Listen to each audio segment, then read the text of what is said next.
Okay, everyone. So welcome to the webinar. Thanks for being here with us on a Monday night. Glad to have you all. My name's Erica Dott. I'm a distributed organizer. I'm based in Chicago, but I am organizing mostly in the Midwest, but also interested in talking to people all over the country. And this campaign is a nationwide campaign. I am specifically working only on clean car standards, so the fuel efficiency standards, and I've listed my contact information here. So I'd love to hear from you after the webinar, and just please stay in touch. So I was thinking a little bit of just starting a little bit about why I care about this issue. And when I was thinking about why I chose this issue specifically to work on and spend so much time on, I was thinking back through my history of, my love of the environment, the ways I grew up camping and being super engaged with the environment, and then the social justice trajectory that I took and engaged in all kinds of activism while I was in college and when I was young in my 20s. But really, I realized that when I started to really care about this issue was about 2 years ago.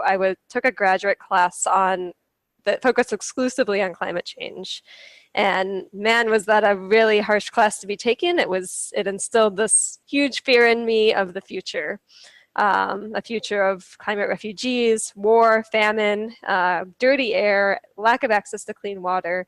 I was just really stunned by the vastness of the problem and was really leaving wanting to know how to have a tangible impact on how to protect our climate and our environment.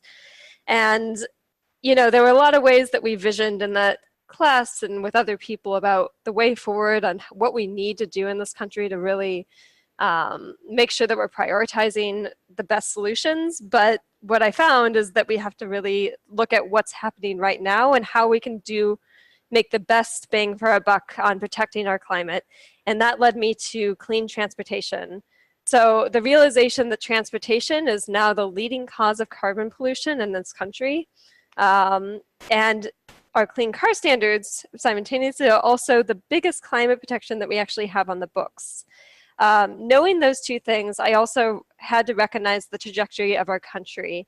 I know that 97% of the cars built are still fuel-based cars. And so we can't wait for the next things to happen and the future of what we want cars to look like and all of those things. We need to continue to build and move forward towards that. But right now we have to deal with the crisis at hand, which is that we need to protect our clean car standards because it is one of the biggest climate protections that we have. So that's a bit about me and why I care about this issue. I'm trying to move forward. So a bit of the roadmap of what we're going to talk about tonight. I want to go through the history of how the clean car standards came into place, just looking at 2012 and onwards. The process, why we care about clean cars, the federal threat that's in existence right now, and then an opportunity for input and how to get involved. So why clean cars matter? I said before, transportation is the largest greenhouse gas emitting sector in our US economy. It's overtaken electricity, and I think that surprises a lot of people, but that's where it is. Our cars, our SUVs, our pickup trucks are actually a huge component of this. America's transportation system, it produces more carbon pollution per capita than any other industrialized nation. And then street level pollution is what's disproportionately impacting communities of color, low income communities, people that have to live near these highways, and they suffer the ill effects from heart disease to asthma and even early deaths. And on the other side of the coin, we know that the clean car standards are helping to drive away climate change. It's the US's largest ever effort to reduce climate pollution, and it's the single largest and best climate protection that we actually have. It's also reducing our reliance on oil. So it's critical to focus on the clean car standards to create the change we need to protect our communities and to make sure we're fostering a green economy moving forward. So 2012, Obama administration finalized the clean car standards. It applies to all new cars and passenger vehicles in model years 2017 to 2025, and it was adopted with broad support from automakers, labor, environmental groups, and consumers. It continues to be widely supported. Nearly 7 in 10 Americans support the clean car standards. So a bit into the process of what happened. So agencies worked together to put together the clean car standards. It was done through a thorough evaluation. We had thousands of hours of research and analysis that went into them. We did evidence gathering for more than a year, and then we had a robust comment period where all the stakeholders were able to weigh in, and this included all of the automakers. So based on this extensive scientific record and stakeholder involvement, the EPA was able to make their final determination in January of 2017. And so just a little bit of why it's been reopened. So there was allowed in there a midterm review, and that was for 2 reasons. Our National Highway Association isn't able to make rules out as far as what the clean car standards go, so they had to allow for a midterm review. And we also agreed that we would make sure that these standards are working and achievable for the auto companies, which we have found they are.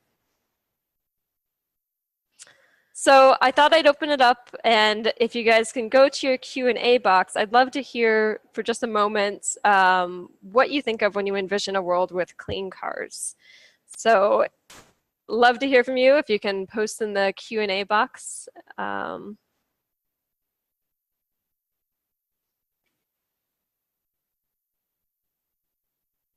It's totally fine if we don't. Some things that I think about are spending less money on gas, helping to solve climate change,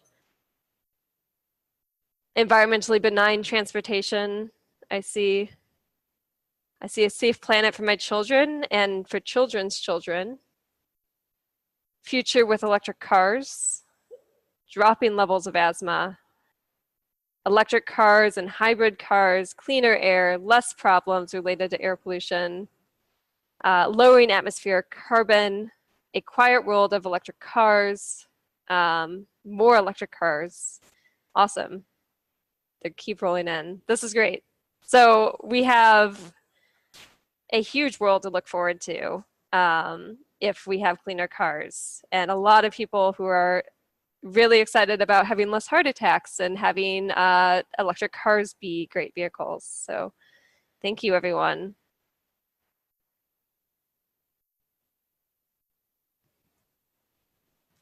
So when we stop the rollback, everything that you guys said is part of the path of getting to what we envision for a good future. We know that we'll save 6 billion metric tons of dangerous climate pollution. We'll keep 12 billion barrels of oil in the ground. It nearly doubles vehicle efficiency. We also estimate it's going to create 650,000 jobs by 2030. We know that this will be a great economic driver and for us to be creating and building the future of cars. We know Americans are going to save money in the life of their new cars, estimates of upward to $5,700, which is great money that people can be keeping in their pockets, spending on other things. And it's going to protect our health. We know that 24 million people suffer from asthma, but we also know that the health impacts from dirty air involve, heart disease and cancers and all kinds of health problems. So it's a common sense rule. It's doing exactly what it's designed to do. It's protecting health and climate from dangerous pollution. It's saving billions of gallons of fuel, and it's saving Americans money. So I want to do a brief overview of just what this campaign is doing, just so you know where it's situated and everything that Sierra Club is interested in doing. So protecting our fuel efficiency is one of the big pieces of building the future that we want to see with clean transportation. So we want to make sure that we keep the fuel efficiency standards intact, which are also called the Clean Car Standards, and make sure that they remain strong and continue to gain strength and move towards 2035. And then by 2025, we also have a we also want to be making sure that 10 million electric vehicles are getting on the roads. 2/3 majority of Americans have access to public transportation that is electrified, whether it be electric transit buses, car sharing, public transit, and even people having electric cars. By 2030, we want to have 50% oil use reduction compared to 2005. So these are big goals, and it helps cover quite a big part of what we need to do to have clean transportation to help protect our climate. So here's what's happening with our clean car standards. We are in a moment right now, we're kind of at a standstill. We're waiting on a rule to come out any day, a rule on our clean car standards.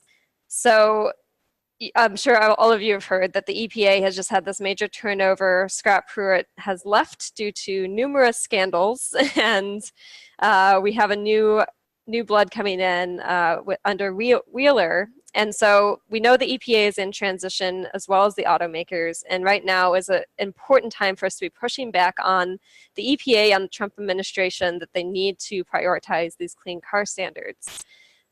We know the Trump administration already has been working to roll back our historic clean car standards, and that formerly with Scott Pruitt and Trump both share the skepticism of climate change. And so what we're really seeing with this is that it's not really a matter of whether or not we can achieve the metrics set out by the clean car standards. We know the automakers can do this. It has more to do with an anti-regulation and a climate change denial regime that we're under right now. So this is not really a matter of the inability to follow through with this. So Trump is offering us all dirtier cars and more expensive cars, and he's ignoring the harmful impacts of environmental pollution and climate change. Alongside this, we know that the Auto Alliance has been working behind the scenes to promote the rollback.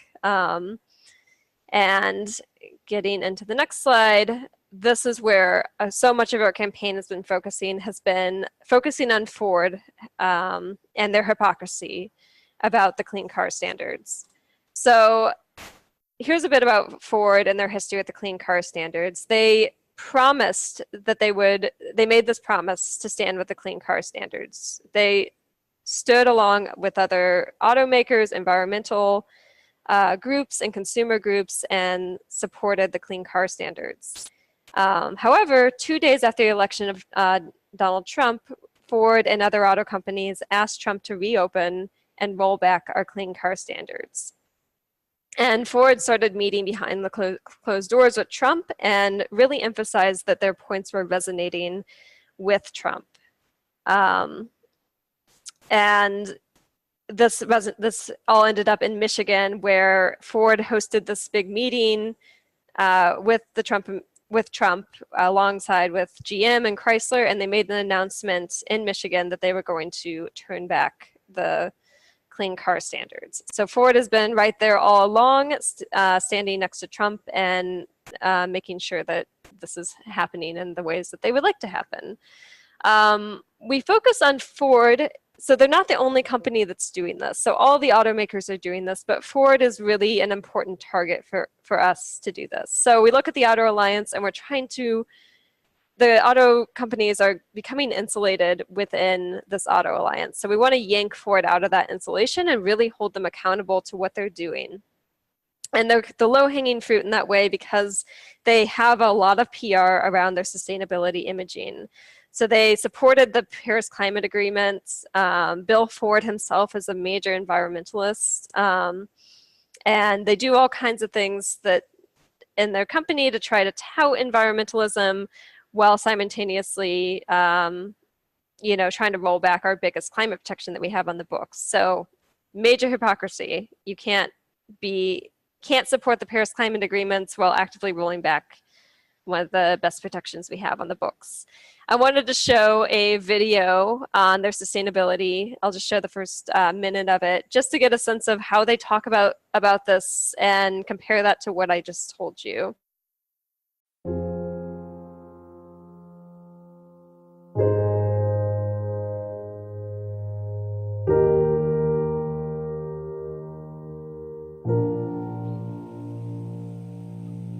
I grew up loving the outdoors.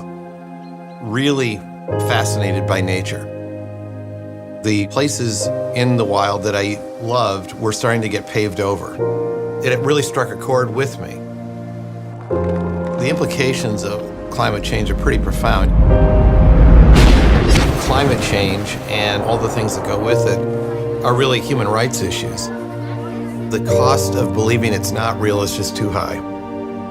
If we continue to be part of the problem rather than part of the solution, what kind of example are we setting for our children, our grandchildren? Are we doing things the right way? Are we buying from people that do things the right way? And if they're not, we need to help them change. When we started the sustainability report, and I think everybody thought I was crazy, Bill has finally lost his mind because he's published a report criticizing Ford. But it was important to own up to what we were doing well and what we were not doing well. We had the largest brownfield manufacturing site in the world. And now here at the Rouge, we've set very tough water usage targets for ourselves. And to make sure I got to the very last part where he says that they have been criticizing Ford internally and trying to make things better. So hearing this sort of introspection of them, but also knowing what they're actually doing when push comes to shove is really what's the word? Sorry, it's just at odds of what they're actually doing. So a lot of what they go on to talk about in this video and in their sustainability reports is, from the retrofitting and the things that they're doing in their factories. And, he talked about some of the supplier issues, but they're not really putting the work in where it matters. And that's with actually protecting the clean car standards, because that's where they're going to make the biggest impact on actually protecting the environment. So they're getting a lot of good PR off of their environmentalist image while simultaneously doing the exact opposite of what they need to be doing to protect our environment. So this is why we're focusing on Ford, and here's what we've been doing. So we've been really going hard on Ford and trying to call out this hypocrisy. We recently, at the beginning of the summer, we delivered 250,000 petitions to Ford, telling them that they need to stop rolling back our clean car standards. And we had a great car, as you see on the right side of the screen, that we had decorated with a smokestack that went over it, with fake smoke coming out of the engine. The artist had drilled a hole in there to have a smog machine, and we drove home this point. And we got some great media coverage and definitely got Ford's attention that this is not okay. We had this health letter delivery that we did. We had health professionals hundreds of health professionals signed on to a letter calling on Ford to not roll back the clean car standards and talking about the major health implications of dirty cars. And we went to their headquarters to deliver this letter, and they, to this day, have refused to actually set a meeting with any of us and to meet with any of the health professionals who came. Ford on June 16th had their birthday, and so we celebrated by taking out a full page listing in the Detroit Free Press and ad. It's an ad, and it said, "Too bad Ford Motor Company's motto of 'Go further' doesn't apply to our nation's gas tanks." And in the smaller print, it goes on to explain why and what they're doing. And we also showed up at the DC Auto Show and had a light projection on the side of the building talking about Ford's hypocrisy. And there you'll see Andrew Linhart talking to some media that came out about what we were doing. So this is some of the cool things that we've been up to on this campaign. And I wanted to also share with you guys our video that we put out.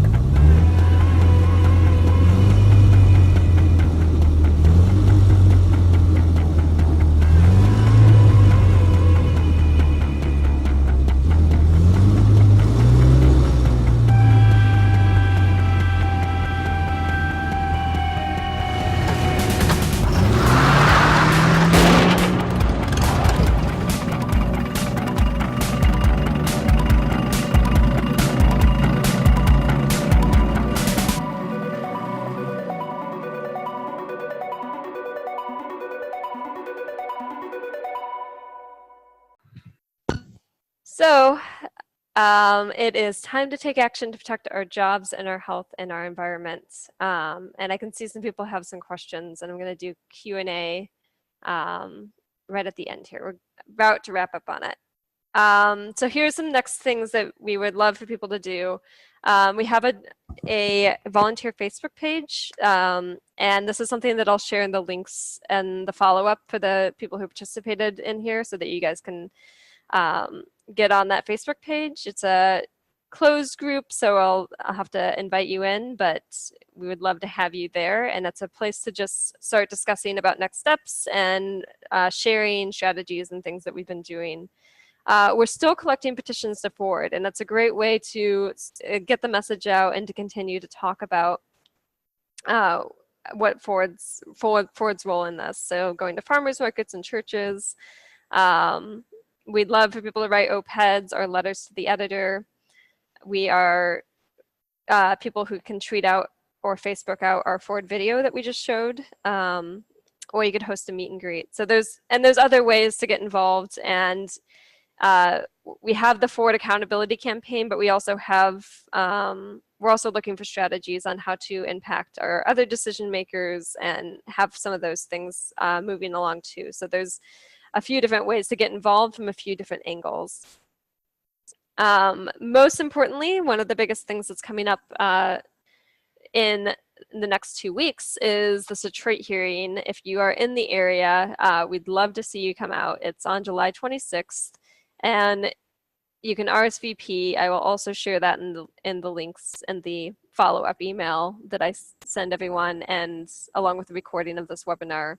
It's going to be at the Cass Corridor Commons, and we'll be there from 4 to 8 p.m. We're going to have at 6 p.m. just a group of speakers to just kind of hash out, to speak briefly on the health issues and the environmental issues, just more specifically, and then have some pizzas. So please come out, please submit comments. We would love to have our voices be heard right now while the EPA is working on this, making this decision. And if you're not going to be there, we will send out the online action for comments so you can participate online, and that is nationwide. So I would, we are about to wrap up. I'd love to hear in the comments 2 things. I'd love to hear about your outreach, like what kinds of things you're going to do after this webinar. And so please share with me in the Q&A box. And also would love to hear your questions, and welcome Andrew Linhart. We are at the 25-minute mark, so we're just going to spend a few minutes on questions and let everyone else get on with the rest of their evening. So Andrew Linhart is the director of this campaign, and he's based in DC, so he's also here with us.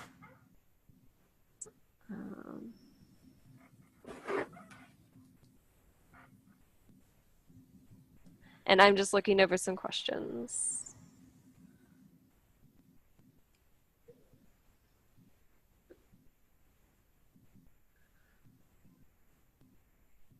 One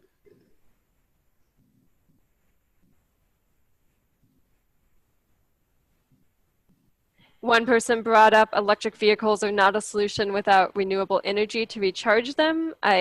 We totally agree with that. It's definitely a holistic solution of trying to actually transition our energy sector into clean energy and having clean cars and clean energy both.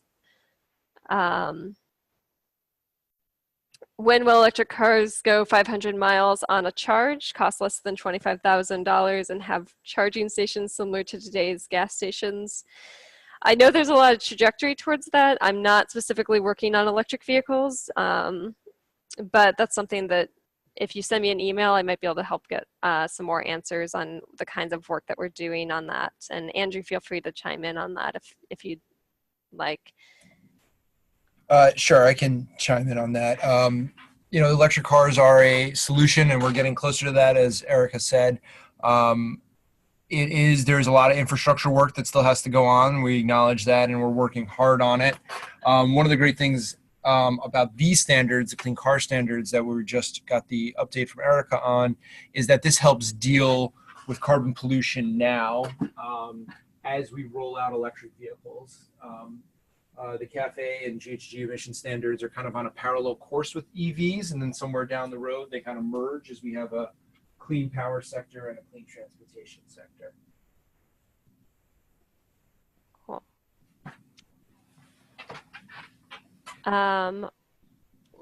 One person talking about how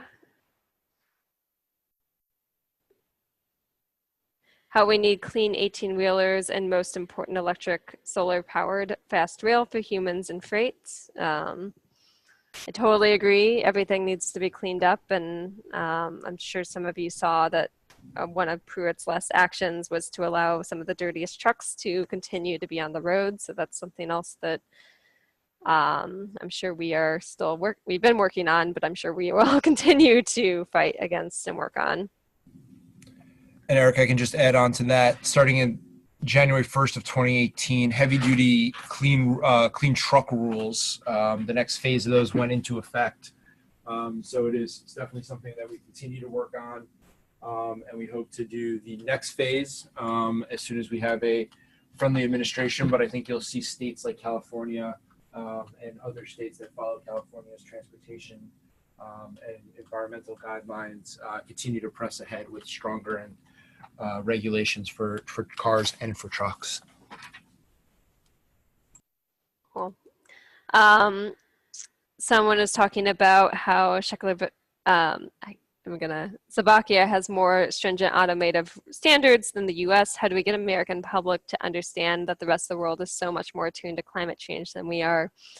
I think that's a great question, and I think that's something that I would love for you to join in our Facebook group or in a volunteer listserv and continue to talk about this, because I think this is what we're doing, is trying to really read what the public cares about while also trying to move forward really important climate initiatives that need to, we need to go hard on this, and so we need the world to care about this. And American public is, we know it's our own beast that we're trying to attend to. Also, someone is making sure that we know that we should participate in Drive Electric Week on September 8th through September 16th.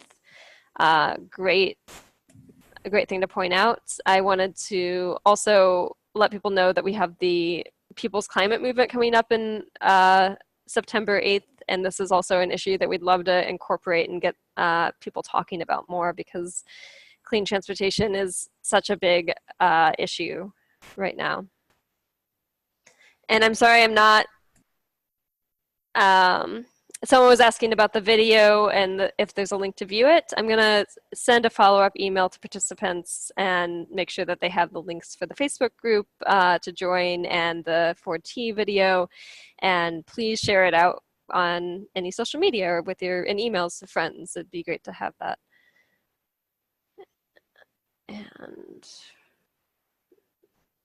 And one last question. The video of the car moving backwards is quite powerful. It's the first time I've seen it. Are there plans to circulate that more widely? Yep, I will make sure that we get that video out to everyone so that it can continue getting circulated.